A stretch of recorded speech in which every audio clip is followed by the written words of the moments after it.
Estamos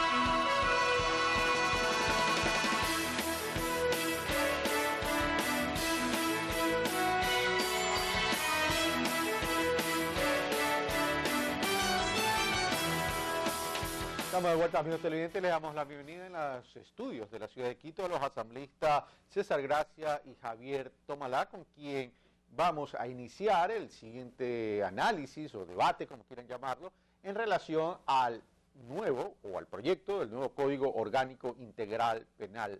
César Gracia, buenos días, bienvenido. Buenos días, Carlos. Un saludo al país, en especial a Esmeraldas, mi provincia. Gracias, César Gracia. Javier Tomalá, buenos días, bienvenido. Muy buenos días, muchas gracias por la invitación.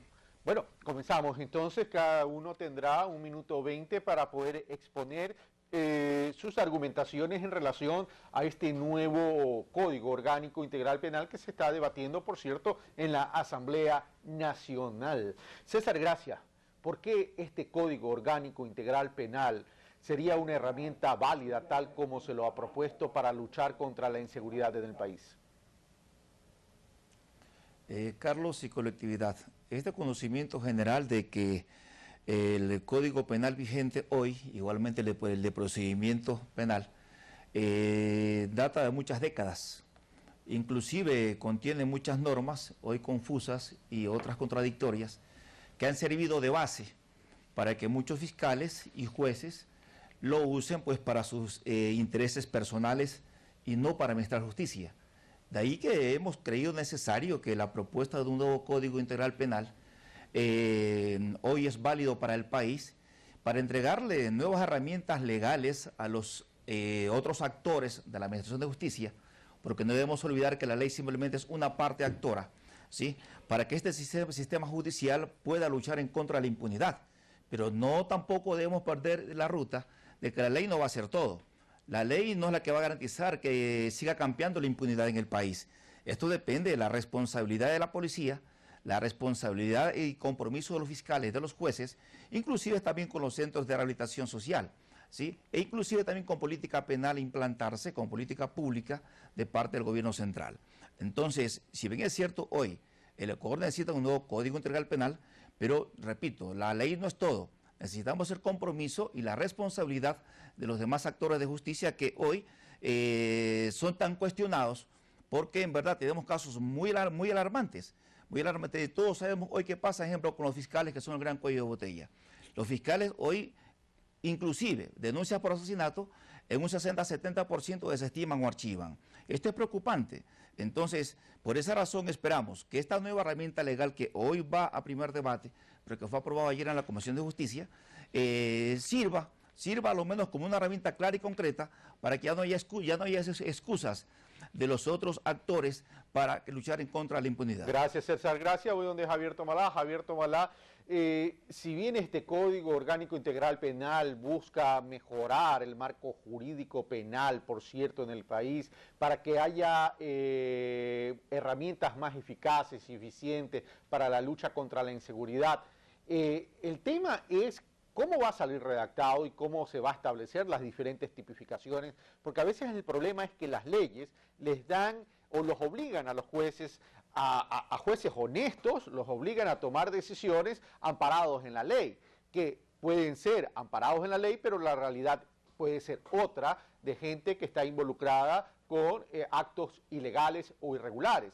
Y por otro lado también se les puede dar un camino a ciertos jueces y abogados corruptos, no hablo de todos por cierto, para que se valgan de artimañas jurídicas que la ley le permite para poder liberar a gente que está involucrada con actos irregulares e ilegales. Javier Tomalá, su turno. Carlos, usted ha tocado dos cosas muy importantes. Usted ha dicho sobre las artimañas jurídicas y ha hablado también sobre la realidad. Y ese es el problema actualmente del Código Penal y del Código de Procedimiento Penal que existe y que está en vigencia. Un código, una normativa que data desde el año 1938 y que por lo tanto no ha respondido y no responde a la realidad, a las actuales circunstancias de esta civilización que avanza tanto y que por supuesto avanza tan rápido y que por supuesto Ecuador no se ha quedado atrás. Este código, pues, redactado así desde el año 1938, reformado con ciertos parches a la medida de los gobiernos de turno, definitivamente, pues, da como pauta o contiene una serie de disposiciones que se contradicen y que son, lo que usted bien manifiesta, la artimaña jurídica que le ha permitido a jueces corruptos, a administradores de justicia, pues torcer en realidad la justicia. Es por eso que era indispensable que a través de la Asamblea Nacional y por supuesto a través del Ejecutivo se haga un esfuerzo para dotarle al país de un nuevo Código Penal, de un Código Penal integral que sume todas las normas legales que existían al respecto en diferentes, tanto en el Código Penal como en el Código de Procedimiento Penal, como también en diferentes normativas, ¿no? Y podamos proponerle al país una nueva normativa integral que permita regular la convivencia humana de acuerdo a las actuales circunstancias, de acuerdo a la época en que vive el país. Gracias, Javier Tomalá. Entonces, ahora sí entramos ya a puntos específicos y voy con César Gracia. César Gracia, uno de los temas que ha sido más polémico y más sensible en el tema de la lucha contra la inseguridad en el país y que se ha puesto el dedo en la llaga, ha sido la utilización un poco a criterio subjetivo de parte de quien administra la ley en cuanto a las medidas de carácter sustitutivo. Este tema, para que se transforme en una herramienta justa, eficiente, qué debe contemplar y cómo debería ser escrita la ley en ese sentido. Javier, asambleísta Gracia, su turno. Bueno, debemos recordar que la Constitución vigente establece que siempre se podrá dictar una medida sustitutiva, ¿sí?, a la privación de libertad. Y eso está hoy en la Constitución. Y si bien es cierto, ¿sí?, lo han usado a simple discreción hoy muchos jueces, ¿sí? También hoy en la propuesta del proyecto del nuevo Código Orgánico Integral Penal, ya nosotros estamos proponiendo que como una medida cautelar, justamente, ¿sí?, sea, ¿sí?, la sustitución de la prisión preventiva, pero solo en ciertos casos, ¿sí? Y también puede ser una medida cautelar, ¿sí?, inclusive la prisión preventiva, ¿sí?, en los casos de que se presuma, ¿sí?, ¿sí?, la infracción cometida por la persona denunciada. Es decir, ¿sí?, la sustitución de la prisión preventiva hoy, ¿sí?, solamente podrá primar en aquellos casos, ¿sí?, en donde no existan elementos de convicción, ¿sí?, fuertes en contra de la persona acusada. Porque hoy una medida inclusive cautelar hoy, repito, viene a ser la prisión preventiva, la cual que no podrá exceder de más de 6 meses en aquellos casos sancionados con penalización hasta de 11 años y de 1 año con aquellos casos que superen los 11 años hacia adelante. Entonces, hoy los jueces no van a tener como argumentos que en la Constitución está que se puede sustituir la prisión preventiva en todos los casos. No, porque la propuesta que hoy tenemos, ¿sí?, es que inclusive como una medida cautelar, ¿sí?, el juez pueda dictar cuando existan elementos fuertes de convicción, de presunción de que la persona acusada es la que cometió el delito. Inclusive, repito, la prisión preventiva de 6 meses a 1 año también es una medida cautelar para garantizar la presencia del procesado en el proceso judicial. Gracias, César, gracias. Y no tener los casos que tenemos hoy, que muchos jueces, por cualquier tipo de delitos, ¿sí?, sustituían la prisión preventiva y pues los procesados se largaban del país o se escondían o se fugaban. Gracias, César. Entonces, gracias. Hoy, repito, una propuesta que hacemos en el Código Integral Penal es inclusive una medida cautelar de la prisión preventiva, dependiendo pues la penalización a los años que el delito cometido se suponga. Gracias, César, gracias. A la persona sentenciada. Gracias, César Gracia. Y voy a pedir a Control Master que cuando yo interrumpa porque el tiempo se ha cumplido, me ayuden con el tema del micrófono porque si no se nos pueden extender los panelistas y se nos va el tiempo. Javier Tomalá, la misma pregunta que tiene que ver con la medida sustitutiva, pero aquí podría haber algo. A ver, el problema que estamos viviendo en vivo y en directo y la realidad es que los jueces actúan a discreción. Y hay algunos que dicen es el juez corrupto, pero resulta es que no es solo el juez corrupto, resulta es que es el abogado pillo que también le entrega dinero al juez corrupto o arma una serie de artimañas para poder cambiar las medidas de carácter sustitutivos. Pero por otro lado, nuestra Constitución, que ha sido una Constitución, un marco constitucional importante, reconocido internacionalmente, que dice que es una Constitución tremendamente garantista, resulta que ahora cae en la artimaña de la aplicación de la justicia como una especie de hipergarantismo, y ahora es una persona que está en tenencia de arma, ve la policía, afloja el arma al piso y no, yo no tenía el arma estaba en el piso, por tanto, no hay prueba de que yo tengo el arma en mis manos. Y eso se ha dado, Javier Tomalá. ¿Cómo evitar ese tipo de artimañas en la redacción del nuevo Código Orgánico Integral Penal?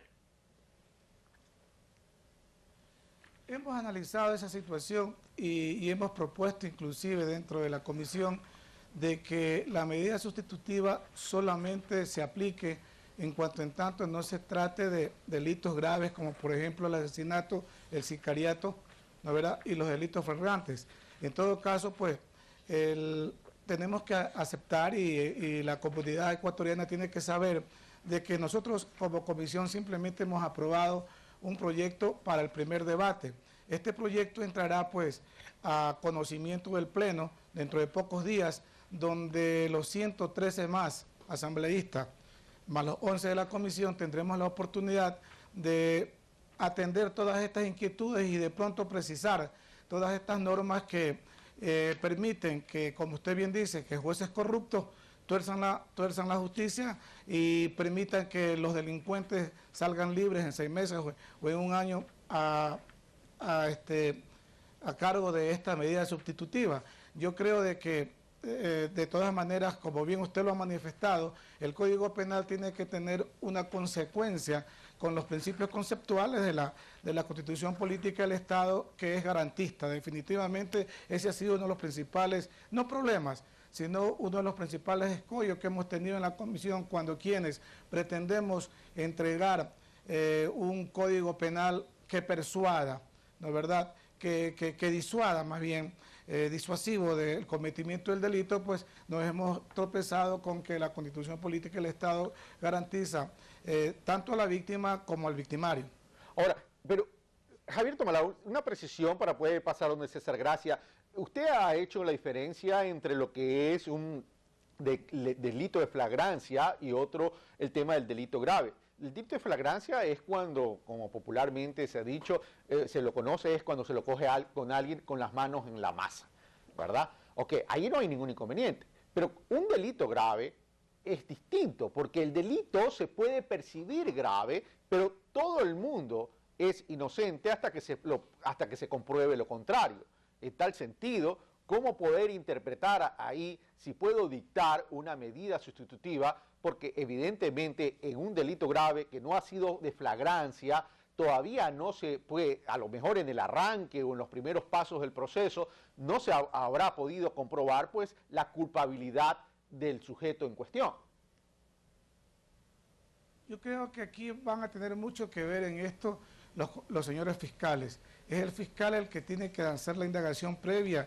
Y cuando hay un delito, por ejemplo, de sicariato, cuando se comprueba plenamente de que un fulano asesinó y hay los testigos, hay las fotos, hay las grabaciones de las cámaras, en fin, yo creo de que definitivamente ahí el fiscal tendrá que ser duro en su informe, tendrá que ser justo en su informe y no habrá tiempo para aplicar una medida sustitutiva. Gracias, Javier Tomalá. Voy donde César Gracia. César Gracia, sin perjuicio que pueda responder sobre esta última pregunta que he realizado Javier Tomalá, la siguiente pregunta tiene que ver con el tema de reducción de penas. ¿Cómo quedaría este tema relativo a la reducción de penas. César, gracias, su minuto 20. Carlos, usted lo ha dicho muy bien y usted hablaba sobre el asunto de la tenencia ilegal de armas. Mire, si hoy se cumpliera la ley, si el Código Penal vigente hoy se cumpliera de parte de aquellos otros actores de la Administración de Justicia, como la Fiscalía, como los juzgados, la mayoría de las personas que delinquen con una arma deberían ir a prisión y deberían ser condenados. Porque no nos olvidemos que hoy la sola tenencia ilegal de armas, ¿sí?, es suficiente para que una persona sea condenada. Yo pregunto, ¿cómo delinquen las personas que asaltan a alguien, que cometen un robo agravado, que secuestran, que asesinan a alguien cuando lo hacen con una arma de grueso calibre, ¿sí? Que lo hacen, ejemplo, disparan a alguien con un revólver, con una pistola, y casi nunca tienen ellos el permiso para portar esa arma. Solo por ese hecho deberían ser condenados. Pero usted sabe, y usted lo ha dicho, mire, ¿cuántos fiscales, inclusive en esos casos, ¿sí?, se han abstenido, ¿sí?, de acusar? En esos casos han archivado los procesos, ¿sí? En esos casos han desestimado. Entonces, no hay que perder la ruta, mi estimado Carlos y colectividad, que la ley no va a solucionar todos los problemas mientras no existan los otros actores comprometidos. Ahora, vamos a reducción de penas. Nosotros nadie ha planteado la reducción de penas. Si bien es cierto, si la propuesta inicial era una propuesta altamente inquisidora, lo que sí teníamos que hacer era, ¿sí?, buscar el equilibrio entre la política penal implantarse y la Constitución y también los derechos y los tratados internacionales de los cuales el Ecuador es signatario. Entonces, ¿qué es lo que hemos hecho hoy? Ejemplo, nadie ha propuesto reducir las penas. De hecho, inclusive, en muchas de ellas las hemos incrementado. Hablemos del sicariato, sí, que hoy se tipifica. Hay de penas de 25 a 28 años. Hablemos del asesinato. Hoy la pena va de 20 a 25 años, cuando antes estaba de 16 a 25 años. Hoy tenemos una propuesta de acumulación de penas de hasta 40 años, ¿sí?, en caso que una persona, ¿sí?, cometa algunos delitos y exista este tipo de concurrencias, la acumulación sea hasta 40 años. Pero tampoco debemos perder de vista que no es, ¿sí?, la acumulación de años de una condena a la que va a disuadir a la persona que delinque, sino es que la persona que delinque sepa que va a ser sancionado y que va a ser condenado. Así, inclusive una persona que asesine y sepa que va a ir 10 años presos, créame que esto sí va a persuadir para que estas personas piensen 2 veces en delinquir. Entonces, la impunidad campea es porque no se administra justicia de manera correcta, porque no hay compromiso con los otros actores, repito, policía, fiscales y jueces, inclusive hasta falta de políticas claras, de políticas de gobierno claras y públicas. Gracias, César. Gracias, Javier Tomalao, y donde usted... Entonces, según César Gracia, no se contempla el tema de reducción de pena, es decir, ya no se reducirá la pena por buen comportamiento o por otros elementos, sino más bien en ciertos delitos que se están tipificando, se está incrementando la pena y habla de acumulación de pena. ¿Esto basta, Javier Tomalá?